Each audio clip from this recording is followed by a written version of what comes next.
Welcome to today's special episode of the AMP'D UP211 podcast, where we dive into the incredible journey of Samantha and Katie Eddington, a dynamic mother-daughter duo making waves in the world of prosthetics and amputee support. Samantha and Katie have cultivated their personal experiences to champion the cause of 50 Legs, a remarkable organization providing prosthetic limbs to those in need. After a life-changing lawnmower accident and 12 grueling surgeries, Katie made the brave decision to amputate her leg above the knee. Together, Samantha and Katie have engaged various fundraising events, including the highly successful Katie's Ride, a car rally that brings the community together to support this vital cause. Their story is a testament to resilience, community spirit, and the profound impact of giving back.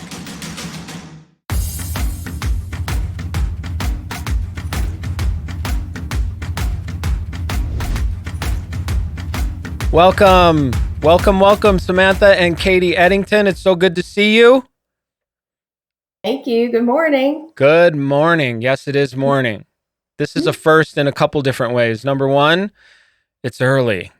We're doing an early taping today because people have things to do. We're busy and we got to get this in. And I appreciate you guys taking the time. I really do. And the other reason it's a first is because you two are my very, very first mother-daughter interview. How about that? Nice. Nice. Well, Exactly. Thanks for having us. We appreciate it. Yeah, it's actually something that I've been sort of processing on, thinking about. Man, it'd be really neat to have them come in. And it was something that we had kicked around before. And I guess I finally got up the courage to ask Samantha, hey, do you think we could do something like that? And of course, you guys are, fortunately for the community, I feel like you're pretty transparent. You've put yourself out there. Your story, your journey has been pretty well documented. I follow both of you. And in some ways, Katie, I feel like, as strange as this sounds, I'm kind of like watching you grow up a little bit. And I was talking to someone the other day and they said something to me that resonated. They said, well, you never really know who you're inspiring, right? Because of social media, because of the way things work nowadays, we're kind of living our lives in this transparent way, especially when we're part of a community. And we don't really know who's tuning in, right? Because followers tend to be, I guess, in a couple different classes. Some are very overt, right? They reach out, they want to connect, they want to speak, they want to engage. And then we have those very covert kind of people, right? They're just sort of like on the sidelines, sort of witnessing, sort of spectating while we go through this journey that we're all on, especially in this community. So for me, that's been very much a thing of not only from the charity functions, but also the both of you, this sort of dynamic duo kind of idea that I see you both in. I think the first thing I want to ask Samantha is, gosh, like, how do you do it all? Because there are times where I'm just dizzy from looking at your feed and all the things that you engage professionally in the charity space, events with Katie, the traveling, the this, the that. I mean, what would you say to someone that, wants to live that full of a life? Like, how do you juggle it all? Well, it wasn't deliberate. My life was not always this busy up until Katie's accident in 2013. And then as she started to recover, it just seemed like things just kept getting thrown our way and you just didn't want to turn it down. Like, I didn't really seek out for this to happen this way. Any of it, really. Most of it kind of just landed in our lap. And I hate to, say we embraced it, but that was kind of how it was. We just really didn't want to turn anything down. So just about everything that seemed like a good plan, we've done it. And so we just, you just keep doing whatever comes before you, because you don't want to miss out on something that may help somebody else or may help further what Katie's goals are, or, whatever it is that I had hoped for her. We've had just so many opportunities that's came up. And so I just kind of keep trudging along, and it just seems to have worked out. But it's very busy.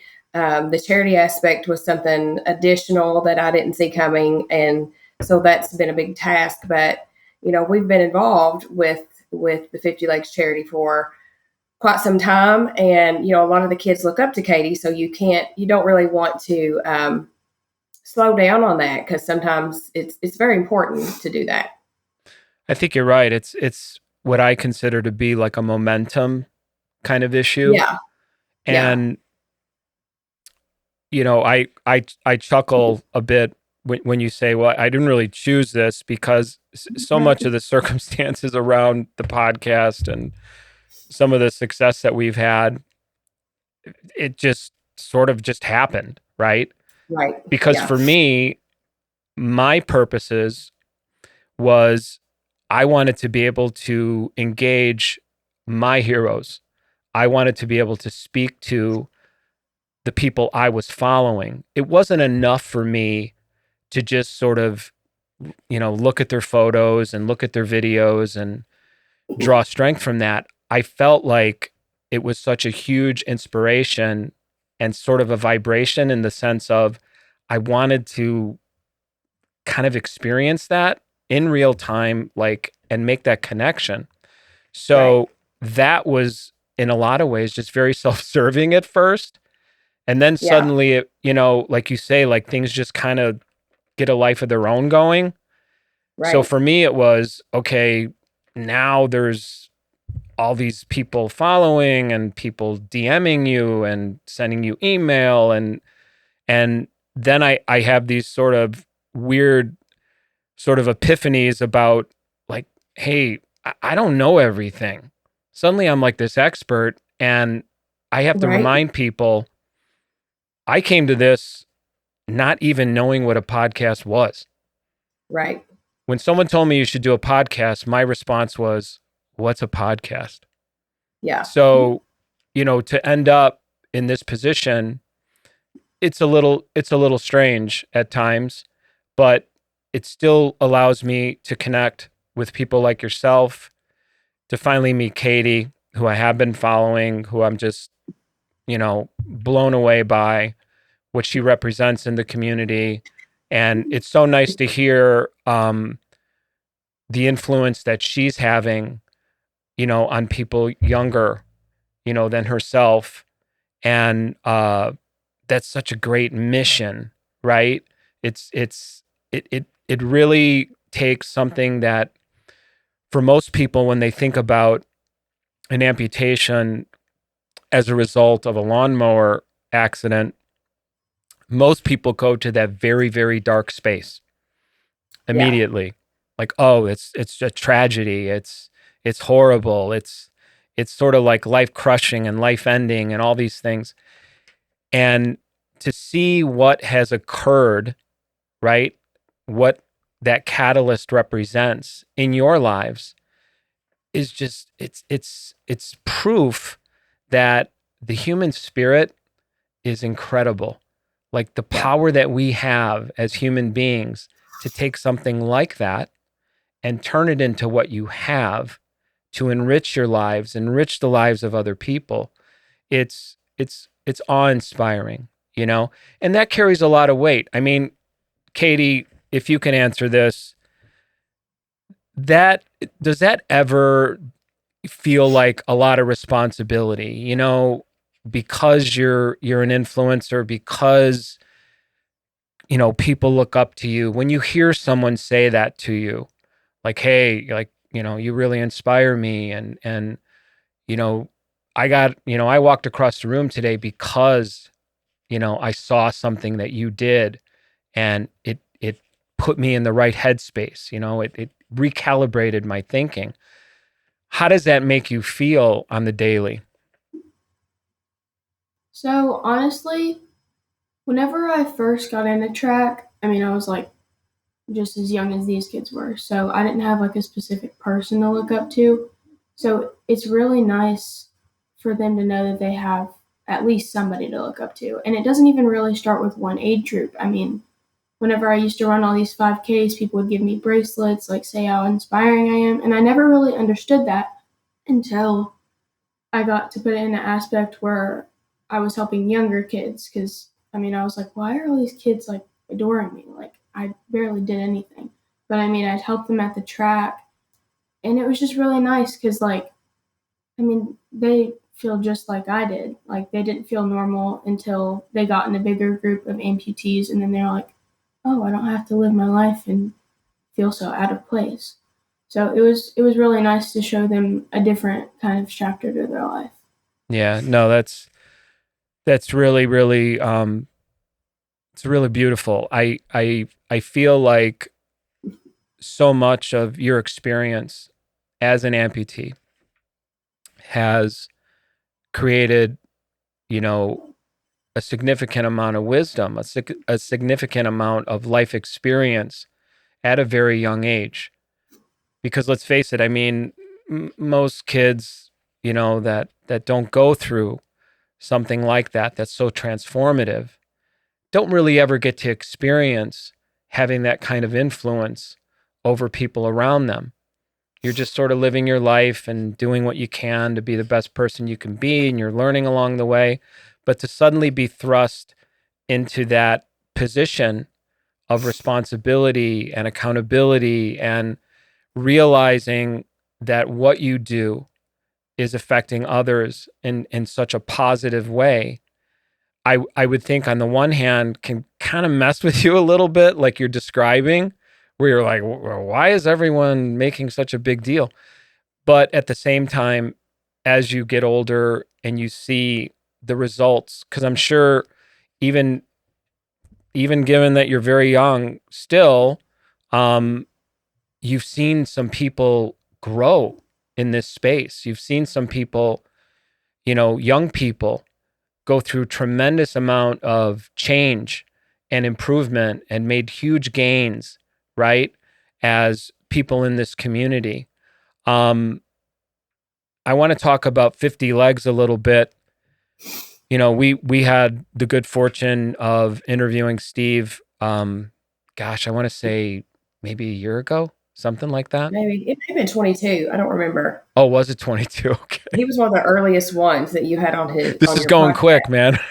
Yes. Yeah. I happened to go on your website yesterday and scrolled back, and he was like one of the first 5 ones you interviewed. Was he really? Wow. Yes. Yeah. And you were so accommodating in that situation. And I so appreciated that, because I think you had said something like, well, Steve doesn't know technology. Like, he doesn't know what he's doing. You said, you're like, I'll just handle it for him. And I'm like, who is Samantha? Like, she's incredible. Right. Like, she set it all up. And then I what I recall about that day too is I got stuck in traffic. Number one, I was racing to the studio, and because Steve was in Florida, he had the time wrong. Right. So we were like 2 ships about to pass each other in the night. Yeah. And I think in the 11th hour, I realized, like, oh no, he's been, he's ready to go. I'm not even at the studio yet. And Samantha, you would have died laughing at this call. So I got him on the phone, and Steve's such a sweetheart. And it was so funny because he kept calling me little brother. He's like, how you doing, little brother? And I said, I'm like, Steve, I'm just imagine me dropping to my knees right now and begging you not to cancel this interview. Please, please help me. And the podcast was so new. You're right. Yeah. I was just, I was like, I have to interview this guy. I've been following this guy. This charity is doing incredible things. We have to, again, momentum. We have to keep this momentum going. And, he was so kind. He goes, yeah, I'll wait around. I'll wait around for you, So I was very lucky. And then obviously, we engaged at a charity event as well, which was a total blast. It was, yeah. Now, as far as the 50 legs piece, how did you end up becoming so instrumental with that organization? Walk me through that. So, Katie's accident was in 2013, and we didn't amputate her leg until 2015. And someone had told us that we needed to go to Florida to have her legs made. And that was really just out of the question. That seemed like a horrible idea to travel from Kentucky to Florida. But we did end up doing that. And while we were down there, the owner of the place said, you guys really need to use a charity to come down here. I just didn't think that was necessary. I was a nurse. It wasn't a financial need necessarily. But then I realized that as a child, you have to be fit like 2 or 3 times a year. And so we did hook up with 50 Legs, and we utilized them for several years for travel purposes. So they would pay for our flights and our hotels and stuff like that. Yeah. I loved everything about the charity, everything that it did. Everybody that had been helped by the charity, that when we were down there, we would meet. They were just so grateful and so appreciative. And so in probably 2019, I guess, during COVID, the staff of 50 Legs was dwindling down because of, finances and stuff like that. And so I was actually furloughed. I'm a nurse, and I was furloughed at the time. And I said, well, I can do this for free for the time being. I'm not working anyway. And so they just needed help setting up travel and flights and hotels and stuff like that. So I offered to do that for free during the summer months of the first year of COVID.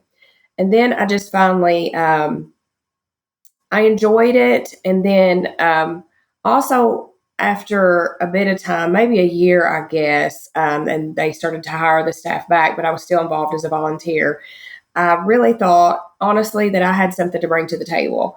They did not have an amputee on board, or a recipient on the board, or the parent, or there was one lady that was a sister of a recipient on the board. And I was a nurse, and so I was medical. And I said, I really think that I have something. I mean, it was actually, they were all about it, of course, but it was my idea. I said, I really think I have something to bring to the table. I said, I really want to be a board member. And of course, that was easy for them, to agree to let me be a board member.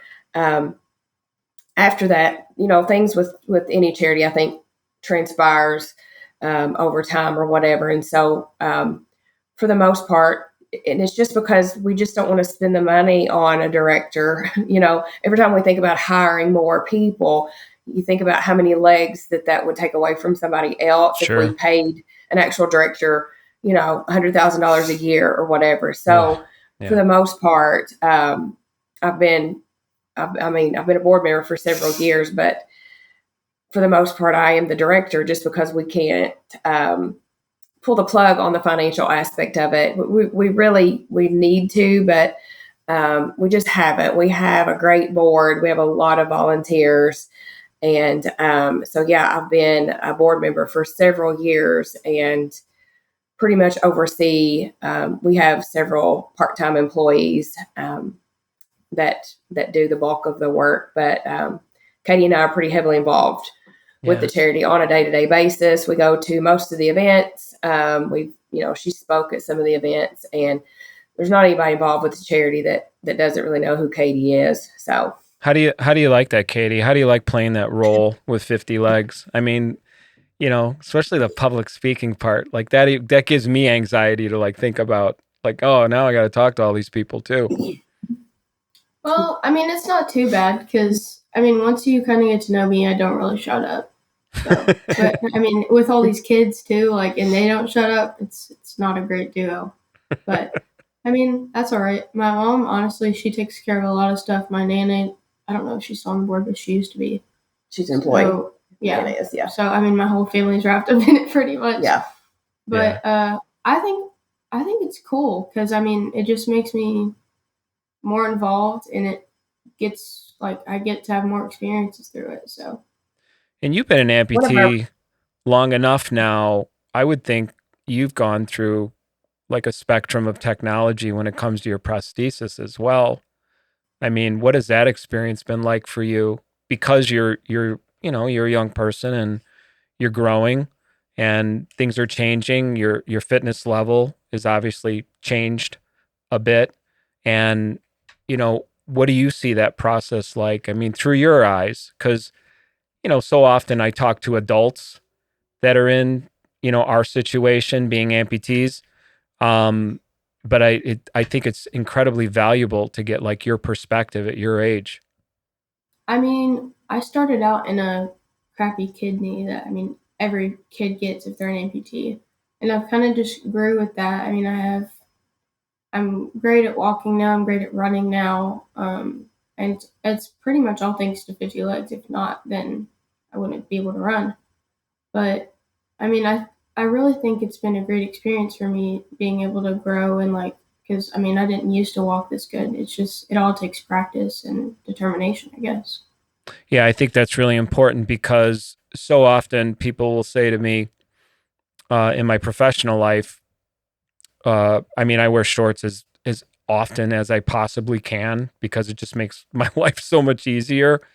But in my professional life, I always wear pants. And so often people will say to me, I heard this weird thing that you're an amputee. And I'm like, yeah. And, you know, you do the whole like reveal, right? You like pull up your pant leg and go, yep, I am. And they will say things like, well, I would never know because you don't move any different or this and that. And I always say, you know, it's a combination, which is kind of echoing what you're saying. Technology is incredibly important.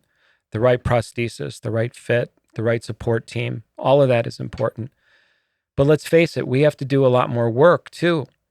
We have to do the gait training. We have to do our PT. We have to employ all these other things to get to that level where we can move in a very natural way, to be pain-free, you know, to be able to do things like you're describing, you know, running. I haven't quite gotten there yet. That's definitely on my bucket list, being able to run. I can jog now. I have a leg that feels pretty comfortable on a jog. But a full sprint, I'm just not there yet.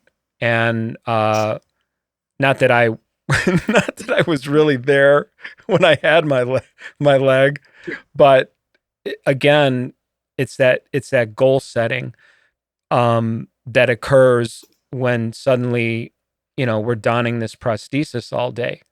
And it sort of gets us in that space of rethinking, like, you know, what can I really do with this? You know, how far can I push myself in this space?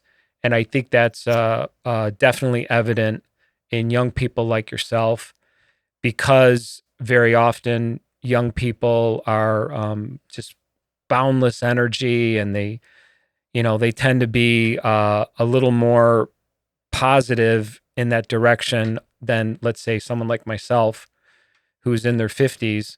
For me, it's, you know, there's the age factor too that plays a little bit of a role, right? I always admire your mom's posts about going to the gym and, you know, taking care of yourself and, you know, promoting that wellness is so critical, you know, for sustainability and good health.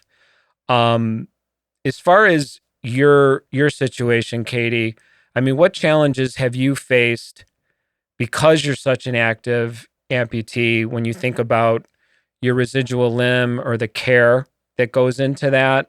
I mean, what struggles or challenges have you faced, especially when you're trying to compete?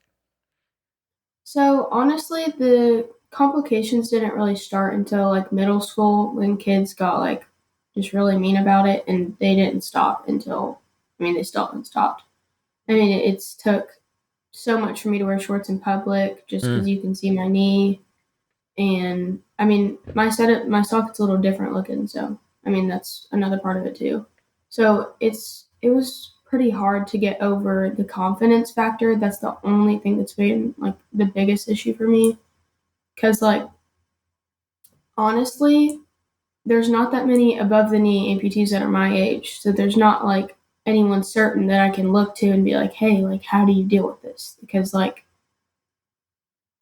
I don't know. I just kind of had to figure it out on my own. I was in like a whole setting where I was the only person in this world, and I had to get through it, and no one else knew what I felt like. Yeah. Until I went to these competitions and I saw the girls just the same age as me. I was like, hey, like, how do you get through school? And they were like, dude, I don't know. So it's all just a work in progress. There's nothing really I can say that will stop it. So I've come to accept it. Yeah, I mean, it took me a lot just to even start posting about it that I had. But I mean, that's what I have to do. This is what I want to do, so that's what I have to do. I think you're right. I think you're right. And I appreciate you being so honest. You know, that transparency is to me, when you speak in that way, Katie, that is an incredible sign of strength.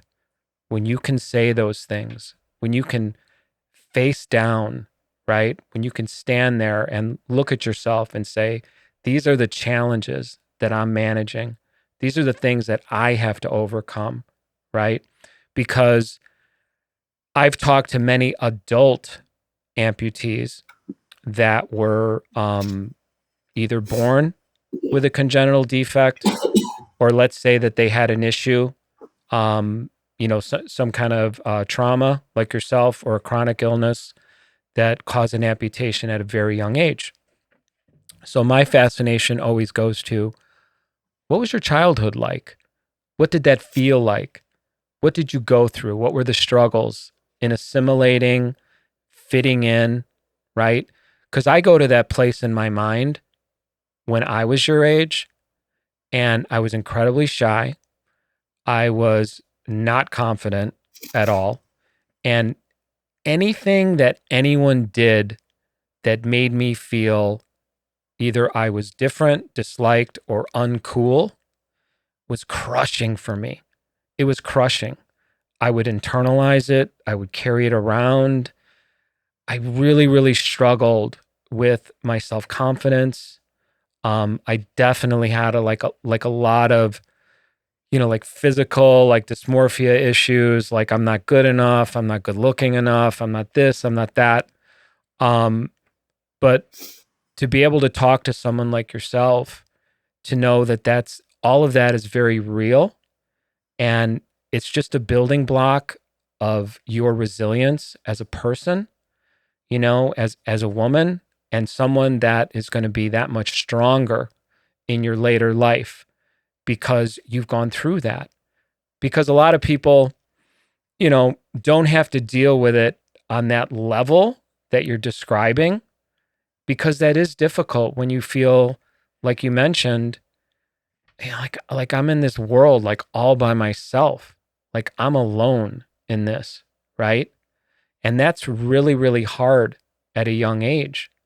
But to be able to don that prosthesis, compete, and to empower yourself, and have the courage to show the world how powerful you are, it's extraordinary.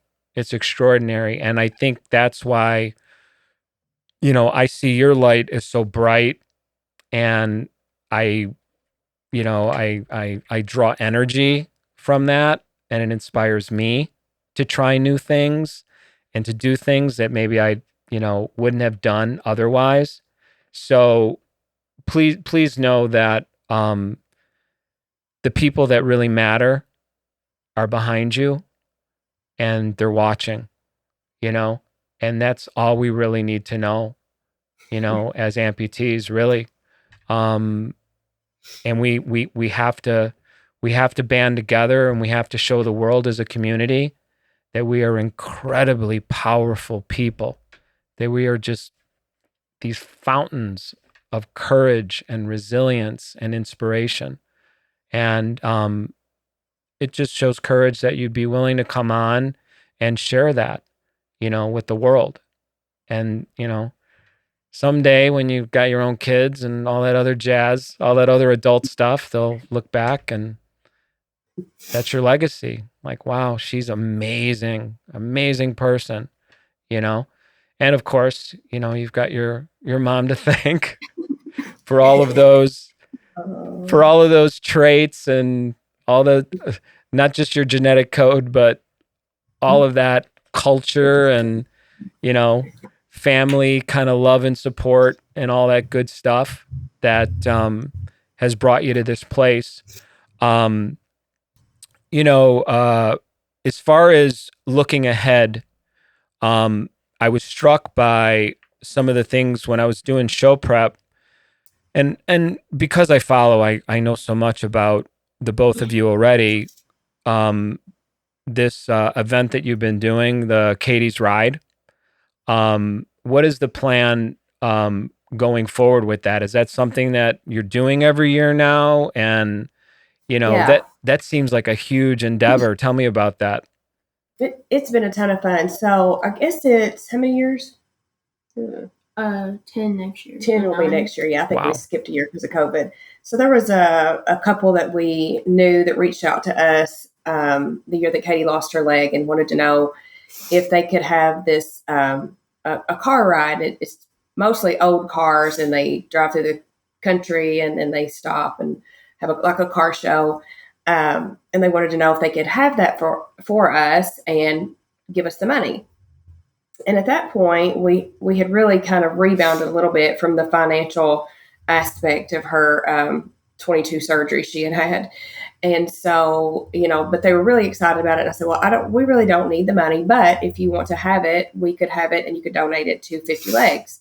So every year they have this car show, and we don't really have to do a whole lot for it. We basically just show up, and we do this fabulous drive through the country, and then we have lunch at an orchard. Katie gets to pick the winner of the car, and it's really fun to have a local event. We do a lot of events all over the United States, but Katie's Ride is really special to us because it is local, and it's just a ton of fun for us to be able to be a part of that every year. Yeah, I was blown away by it, and so nice to sort of build those traditions, Yeah. That it's just part of that sort of yearly endeavor, which is to give back and to continue providing these much needed resources for people through the 50 Legs organization.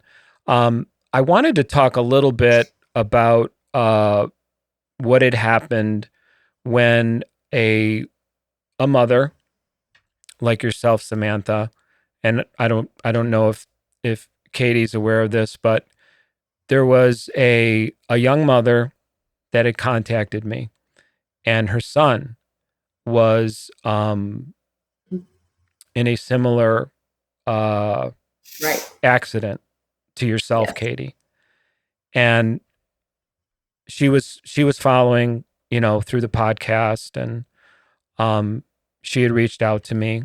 I think she actually just sent me a DM, and I think she was surprised that I just immediately, answered back. And of course, when she described her situation, there were two things that immediately, bells were going off. And I thought, number one, I have to go see this person. She was in a really, really difficult space emotionally.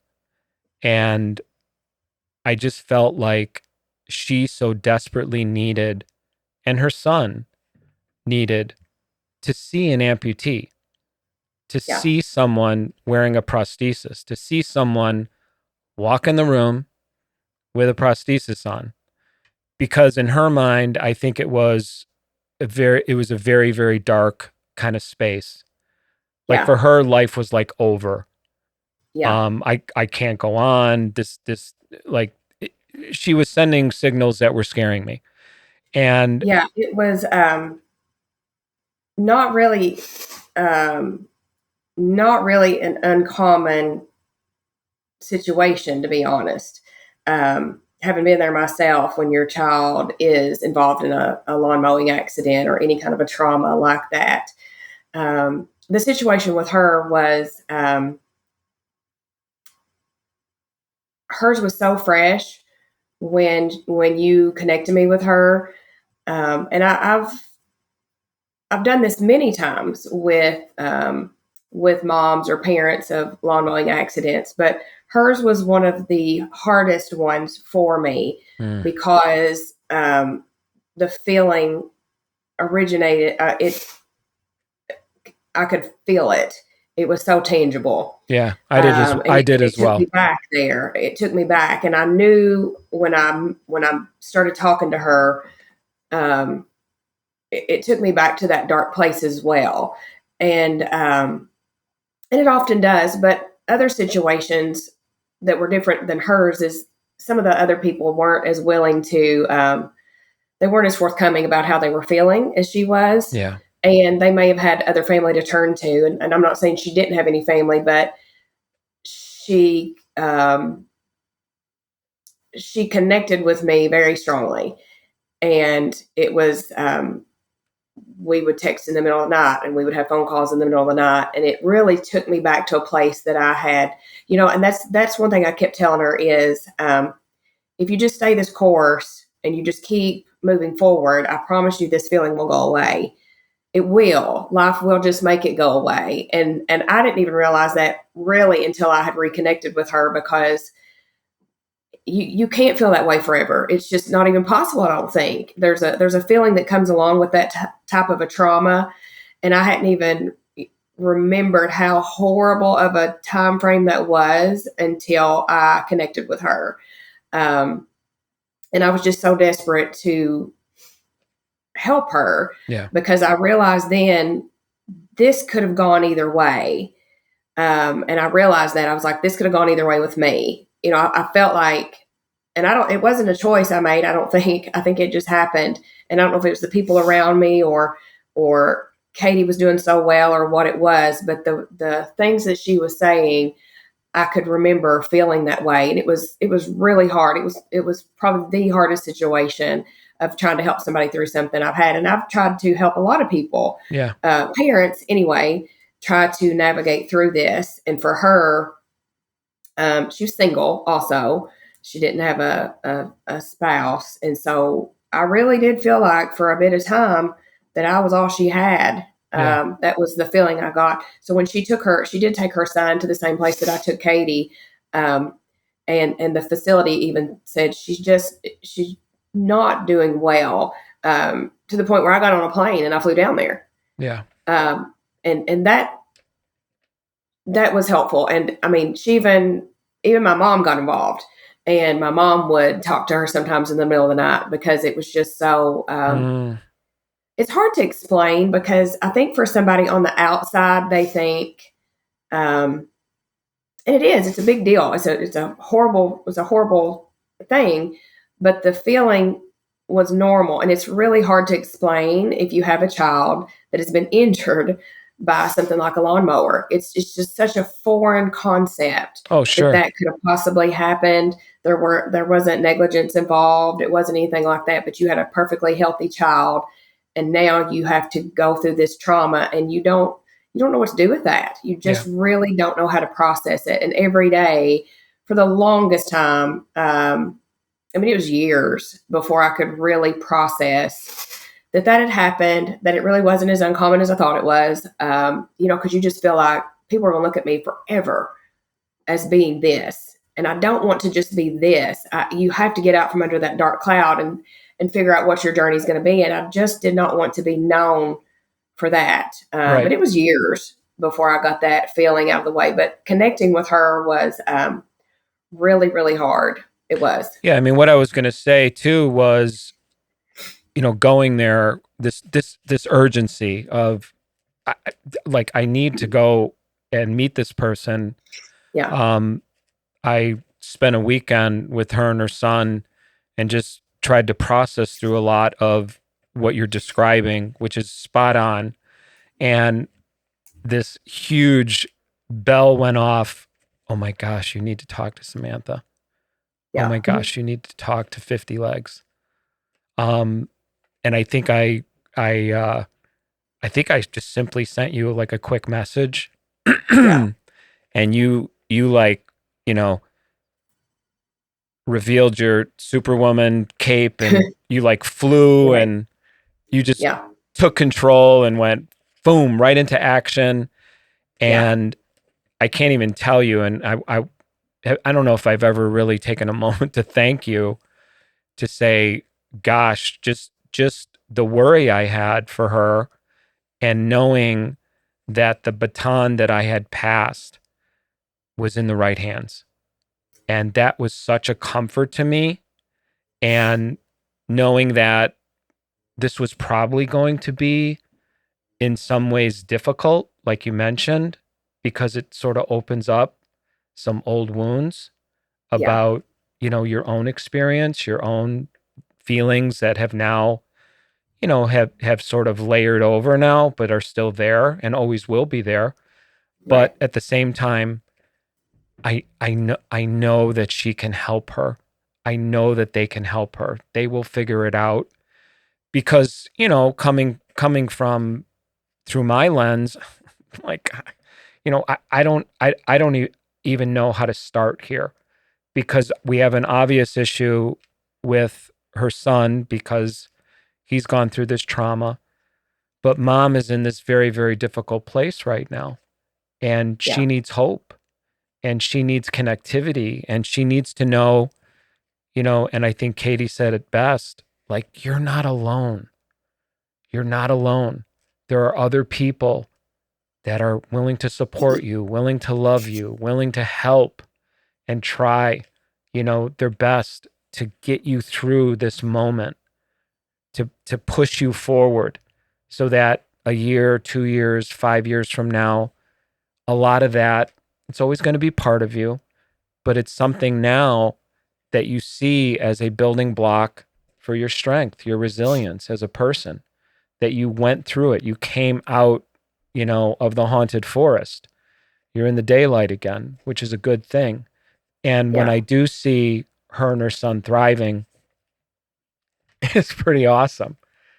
I Yeah. mean, She's doing amazing. It yeah, was, it's like I said, it's hard to explain because, you know, even if you have, and I had great support, I really did. I had a lot of friends and a lot of family and stuff like that, but it's just so unrelatable when you go through something like that. I remember whenever I really was trying to feel normal again. And I used to be a runner. And so I would get out and run with my friends.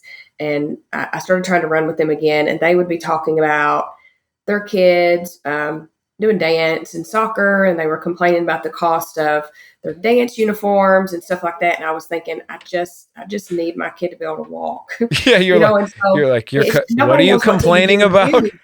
Right. Nobody knows what to do with you because they're like, oh, I'm sorry. I didn't mean to complain about this. But that they had a normal complaint that I would have complained about Yeah. 2 years prior. So you don't want to shoot them down. But I remember exactly when the lady that you're talking about, it had been a period of time that I'd talked to her for whatever reason. She'd gotten back on her feet somewhat and I'd been busy with my life and she reached out and I thought, gosh, I wonder how she's really doing. And she called, and when I was talking to her on the phone, and it just hit me like a ton of bricks. And I said, I don't really know what to say right now. I said, but I don't know if you know this, but you survived this. Like Yeah. everything in her voice was different. It was cheerful, and she was happy, and she was back to work, and nothing was gloom and doom about he's not going to be able to do this and he's not going to be able to do that. He was in school and everything.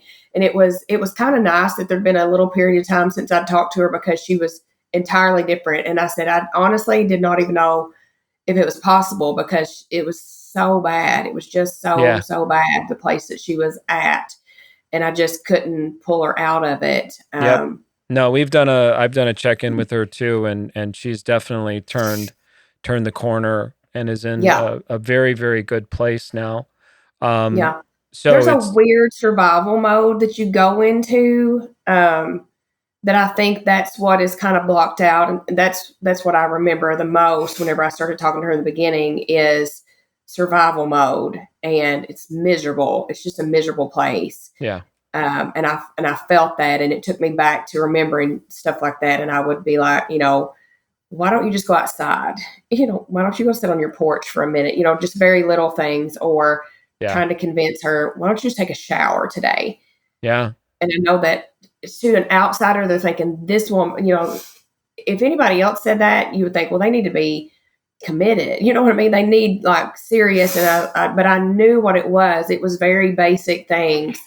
And she'd be like, okay, yeah, I'll go take a shower. It's an odd, miserable, horrible depression. When it's your child, it's unbearable. It's just unbearable because you're responsible for this little broken person that, you have a kid a lot of times on purpose.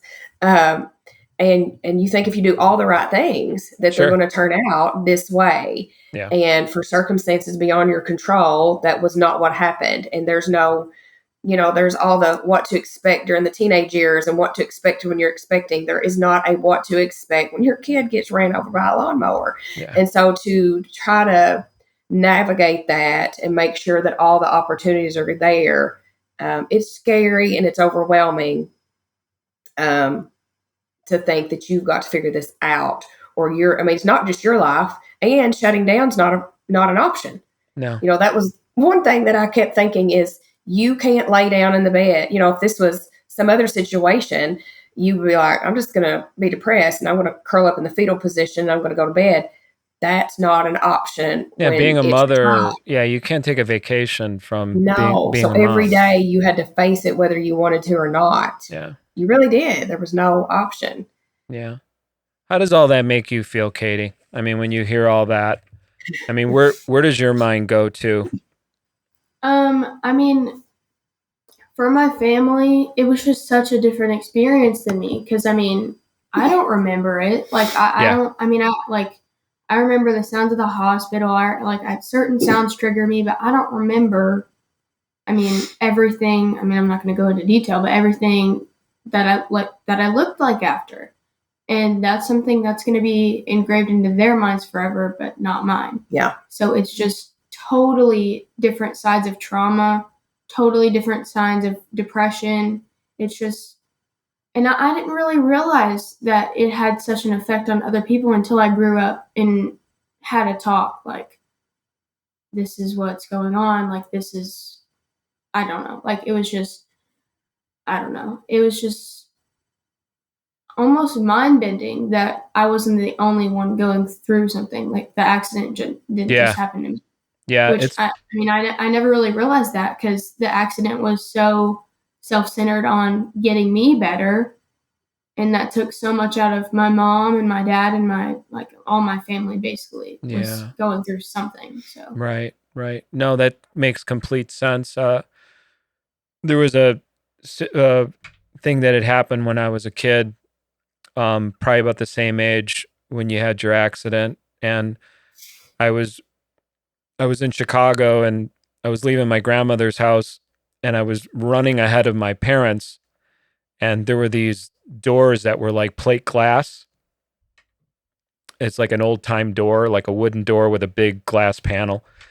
And, as a kid, I'm running and I went to open the door and I put my hand right through the glass. And apparently I severed my finger well enough that it was sort of like, like dangling there.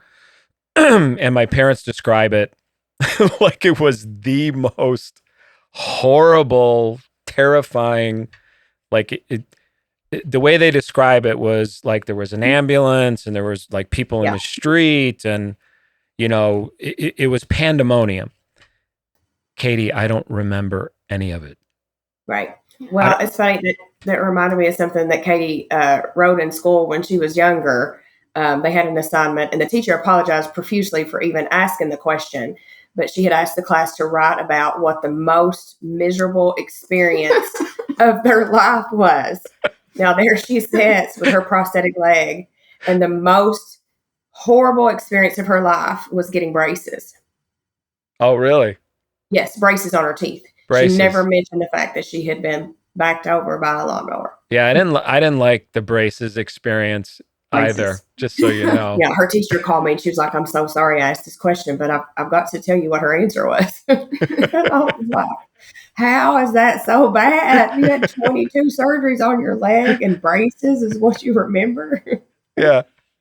Yeah. I don't know. I think you're right, Katie. It's sort of mind bending in that what does the brain do, right, in those situations to sort of insulate us from some of those things that occur, right?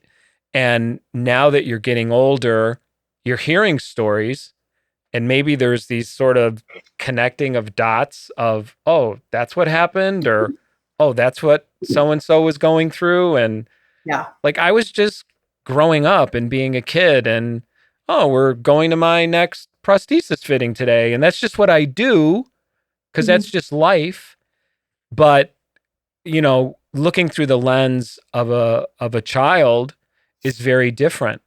So I would think having to process, even in this moment, like I'm on some podcast talking about this, you're like, it's all just kind of bizarre sometimes, right? But at least it has brought you to this place. You have this bond, right, with your family, with the people in this community, this sense of belonging, and very much so a mission and a journey that's just extraordinary. I mean, what an incredible life journey to this point. Most people my age haven't even experienced what you've been through. Everything has just been kind of, well, humdrum and just, you know, status quo. Whereas I look at someone like yourself and I think, gosh, that's a lot of life to live in a short amount of time. And just think of what you're capable of, you know, in the next, 70, 80 years of your life, which is phenomenal. Can you give out the website address for 50 Legs just so the listeners can hear it? Yeah, it is 50legs.org. So just, 50legs.org. There's all kinds of information on there just about the charity in general, recipients that we've helped, what exactly we do, ways to donate. Yep. And what would you say is some of your goals for the summer and beyond, Katie? Right now I'm focused on just my little meets, Timestone, and the Hartford Nationals. But yeah, I mean, I'll just go wherever she takes me, I guess. Right. Just along for the ride. We're in full mode of track season. So we'll go to Turnstone next weekend is in Indiana. And then about 3 weeks after that will be Nationals, which is in Alabama this year. And so she's just working on her times just to see, for 2028, the Paralympics, just to see, how close we can get to that. She's very competitive. And like she said, there are not a lot of female above the knee amputees that run track. I'm not for sure why. It's just not a thing. Well, because they're not a badass like Katie. Yeah. So, and her times are really good and she really loves to run. I mean, she started doing 5Ks when she was 7. Yeah, I read that. Then she went on to sprinting. So she really enjoys sprinting. She trains a lot. So hopefully 2028. How do you feel? How do you feel about that, Katie, when your mom says that? What, 2028? Yeah. Oh, I feel great about it. I'd love to go in 2028. She wanted to be 2024. I wanted it to be 2024. I mean, there's been a Paris sticker in my mind since I was like, it's in Paris this since year. I got my amputation, since I could put the blade on. I mean, I went to this camp one summer and I was like, I'm hooked. And I wanted to go to Paris. I'm a little too young for that, I'm not going to lie. But I'd love to go in 28. Gosh, would that be awesome, man? That would be that would be just such an accomplishment. I mean, what an aspiration. I'm definitely going to pray on that one. And I wish you nothing but the best that life has to offer. And what I'm hoping is that someday I'll get to see you compete in person and experience all of that. But, you know, I want to thank you both. We're out of time, but thank you for being here. Thank you for getting up early and being part of this.